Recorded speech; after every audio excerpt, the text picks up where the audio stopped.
नमस्कार दोस्तों मेरा और आप मेरा चैनल देख रहे हैं जॉब तक। दोस्तों आज हम बात करेंगे स्टील प्लांट की तरफ से नई वैकेंसीज आई है उसके बारे में।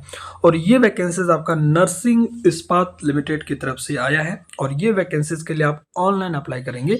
और रिक्वायरमेंट की अगर बात करें जिसके लिए क्वालिफिकेशन आपका होना चाहिए, मिनिमम क्वालिफिकेशन ITI मांगा है या आपने डिप्लोमा या BTech कर रखे तो भी आप इस वैकेंसीज के लिए अप्लाई कर सकते हैं। कैसे आपको अप्लाई करना है ये सारा प्रोसेस इस वीडियो में आपको बताने वाला हूँ, तो वीडियो को लास्ट तक जरूर देखिए। वीडियो को एक लाइक करें, अपने दोस्तों में शेयर करें, चैनल को सब्सक्राइब करके बेल आइकन को जरूर प्रेस करें। तो चलिए वीडियो को स्टार्ट करते हैं।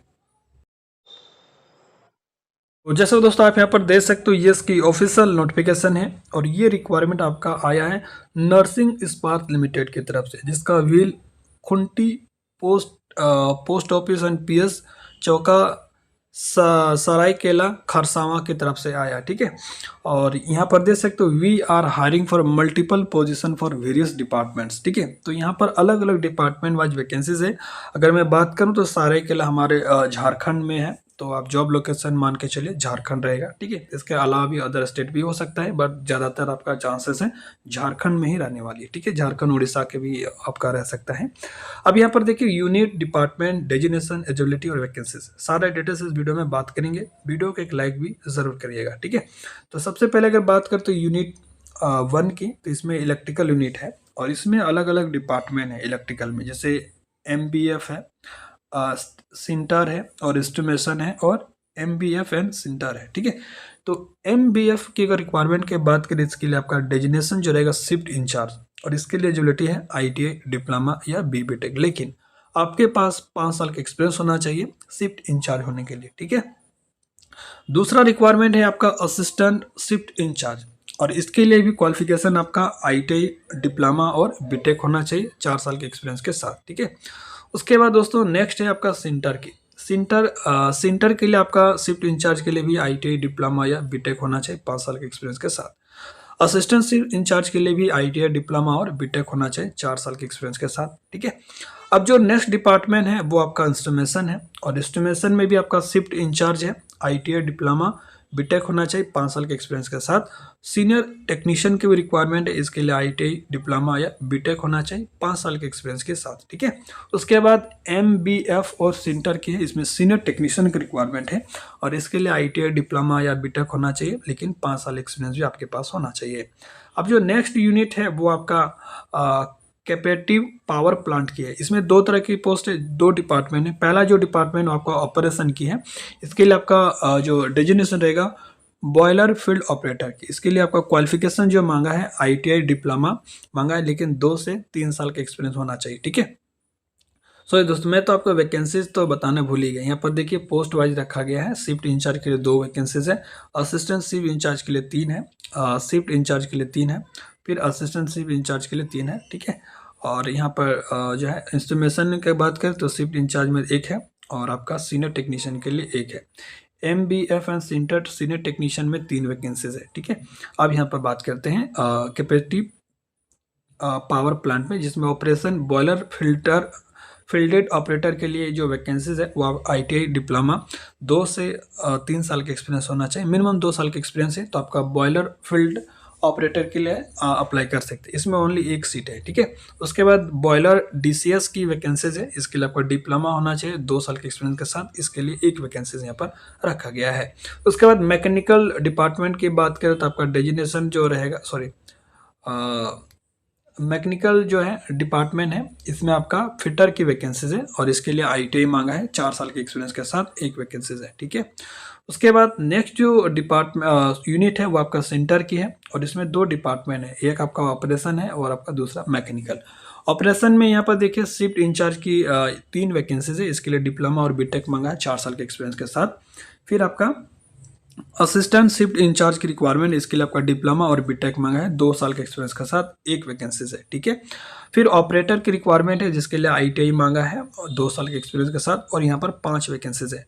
फिर आपका CRO की रिक्वायरमेंट है, इसके लिए आपका डिप्लोमा और बीटेक होना चाहिए, 2 साल मिनिमम एक्सपीरियंस होना चाहिए, और इसमें टोटल 4 पोस्ट है, ठीक है। उसके बाद मैकेनिकल डिपार्टमेंट के बात करें तो इसमें 2 तरह की पोस्ट है। पहला आपका सीनियर फिटर के लिए है, और इसके लिए ITI आपका 7 साल का एक्सपीरियंस होना चाहिए ITI के साथ, ठीक है। 2 वैकेंसीज हैं। फिर आपका फॉरमैन की रिक्वायरमेंट है, इसके लिए आपका डिप्लोमा और बीटेक मांगा है, कम से कम 2 साल एक्सपीरियंस के साथ। एक वैकेंसीज आपका फॉरमैन की रखा गया है मैकेनिकल डिपार्टमेंट में। अब जो नेक्स्ट यूनिट है वो आपका MBF ऑपरेशन के लिए, इसमें भी आपका एक डिपार्टमेंट है कास्ट हाउस करके, और इसमें जो डेजिग्नेशन है वो आपका ऑपरेटर की रहेगा। इसमें 5 साल एक्सपीरियंस होना चाहिए, लेकिन क्या क्वालिफिकेशन है ये यहाँ पर मेंशन नहीं है। 5 वैकेंसीज इसमें रखा गया है, ठीक है। उसके बाद दोस्तों नेक्स्ट जो डिपार्टमेंट हो यूनिट है वो आपका MBF मैकेनिकल की है। इसमें मैकेनिकल डिपार्टमेंट में 2 तरह की डेजिग्नेशन है। पहला आपका शिफ्ट इंचार्ज के लिए, इसके लिए आपका डिप्लोमा और बीटेक मांगा है, 2 साल के एक्सपीरियंस के साथ एक वैकेंसी है। फिर आपका फिटर की रिक्वायरमेंट है, इसके लिए आपका ITI मांगा है, 4 साल के एक्सपीरियंस के साथ 2 वैकेंसीज है, ठीक है।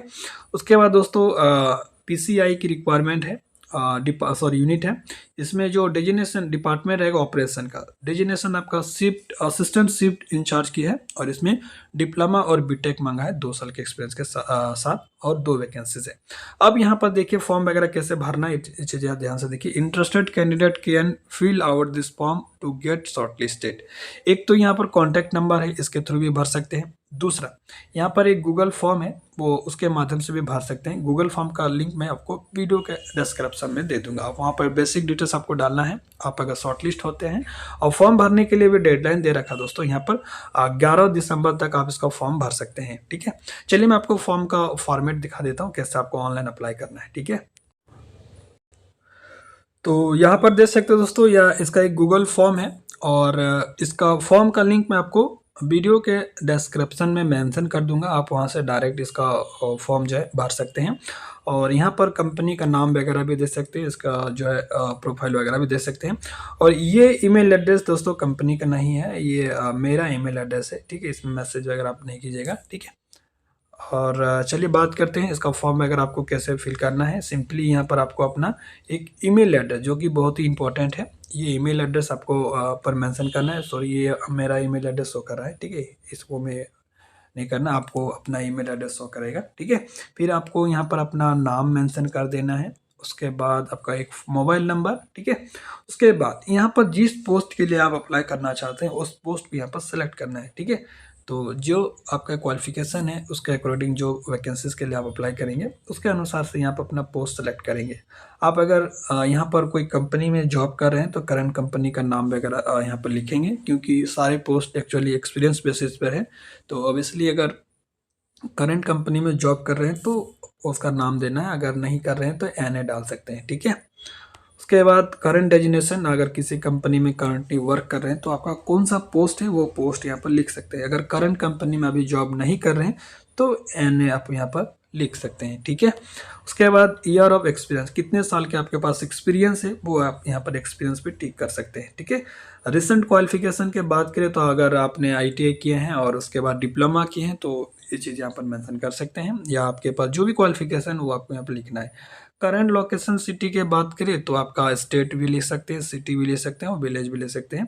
तो मैं यही कहूँगा दोस्तों, आप करंट लोकेशन जहाँ पर रह रहे हैं वहाँ का सिटी और स्टेट आपको ज़रूर मेंशन करना चाहिए, ठीक है। उसके बाद जो भी आपका होम टाउन है, नेटिव प्लेस है, परमानेंट एड्रेस है, वो आपको यहाँ पर सेलेक्ट करना है, जिसमें आपका फुल एड्रेस लिखना है, जैसे विलेज, पोस्ट ऑफिस और डिस्ट्रिक्ट, ठीक है। और रीजन ऑफ चेंज, तो अगर कहीं कंपनी में जॉब कर रहे हैं और इसमें स्विच करना चाहते हैं तो किस वजह से आप चेंज करना चाहते हो वो चीज़ मेंशन ले। जैसे बहुत सारे ज़्यादातर आपका लो सैलरी या वर्क प्रोफाइल वगैरह, इससे जो भी आपको अच्छा लगे वो आप यहाँ पर लिख सकते हैं। अगर नहीं है तो कुछ भी नहीं है, NA लिख सकते हैं, ठीक है। Notice period how many day if any, अगर करंट कंपनी में जॉब कर रहे हैं और आपको इसमें सिलेक्शन हो जाता है तो कितने दिन के अंदर आप इसमें ज्वाइन करना चाहेंगे, तो ये चीज़ें यहाँ पर लिखते हैं। बेसिकली 15 दिन तो एक्चुअली होता नहीं है, 30 डेज के आसपास होता है एज ए नोटिस पीरियड की बात करें तो आप यहाँ पर 30 डेज ऐसा ले सकते हैं। अगर आपको कोई भी जॉब नहीं कर रहे हैं तो आप यहाँ पर क्या बोलते इमीडिएटली यहाँ पर लिख सकते हैं, या कुछ भी लिख सकते हैं। इमीडिएटली लिख देना सबसे बेटर रहेगा अगर जॉब सर्च कर रहे हैं तो, ठीक है। उसके बाद ये सारे डिटेल्स फिल करने के बाद दोस्तों यहाँ पर आपका एक रिज्यूम सेंड करने हैं, ठीक है। और जो भी आपके पास अपडेट रिज्यूम है फोटो के साथ, वो आप यहाँ पर फाइल अटैच करके सेंड कर सकते हैं, ठीक है। या आपके पास और भी डॉक्यूमेंट्स अटैच करना चाहते हैं, जैसे आपके पास वर्क एक्सपीरियंस सर्टिफिकेट हो, ये सारे अटैच करके साथ में भेजेंगे तो और अच्छा रहेगा, ठीक है। तो ये सारे चीज़ें मैंने बता दिया, कोई डाउट होगा इसके लेकर तो कमेंट में पूछेंगे, और मिलते हैं नेक्स्ट वीडियो में, तब तक ले टेक केयर, जय हिंद, वंदे मातरम।